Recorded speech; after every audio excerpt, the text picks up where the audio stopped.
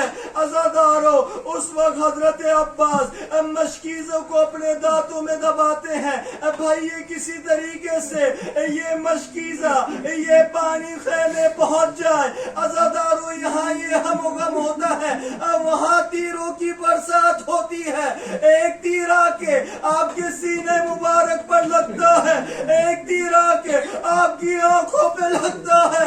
عزاداروں ہاں ایک تیر آتا ہے, مشکیزے کو چھیدتے ہوئے چلا جاتا ہے. عباس کو جینے کی آس نہیں رہتی. عباس کس منہ سے سکینہ کے پاس جائے. عزاداروں اسی ہم و غم میں مبتلا ہوتے ہیں. ایک ملعون آتا ہے, ایک داہنی گرز کو لیتا ہے اور آپ کے سر مبارک پر مارتا ہے. بس قرار نہیں رہتا, اپنا آخری سلام پیش کرتے ہیں. اے میرے آقا میری خبر تو لیجئے. عزاداروں ایک دفعہ ایک ذاکر کے خواب میں آتے ہیں, اے ذاکر میری مصیبت کیوں نہیں پڑتا, میرے مسائل کیوں نہیں بیان کرتا. اے سرکار وفا آپ کے سارے مسائل تو پڑھتا ہوں, کیا کوتاہی رہ گئی. اے میرے ذاکر میری اس مصیبت کو کیوں نہیں پڑھتا جو شہید زین سے زمین پر آتا, اپنے ہاتھوں کے سہارے کو لے کر آتا. ہائے رے میری مظلومیت.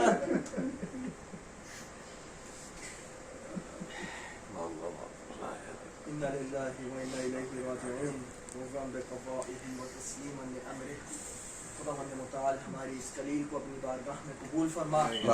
خداوند متعال حاضرین کی جملہ حاجات کو اپنی بارگاہ میں قبول فرما. خداوند متعال حاضرین کے مرحومین کو اعلی علیین میں جوار آل محمد میں جگہ نصیب فرما. خداوند متعال بہت ساری حوائج تیری بارگاہ میں لائے ہیں, بالخصوص جن بھائیوں کی شادی منعقد ہونے جا رہی ہے, خداوند متعال ان کی شادی کو مبارک فرما. خداوند متعال اس خانوادے پہ, حاضرین پر, تمام پر اپنی رحمتوں کا نزول فرما. خداوند متعال جو عائلی عنوان سے پریشان ہے, جو معاشی عنوان سے پریشان ہے, جو کسی بھی عنوان سے پریشان ہے, آج سرکار وفا کی مصیبت کو ہم نے یاد کیا ہے, ان کے مصائب کو یاد کیا ہے. خداوند متعال ہم سب کی مشکلات کو آسان فرما. خداوند متعال ہم سب کا خاتمہ بالایمان اور خاتمہ بالخیر فرما. صلوات علی محمد و آل محمد.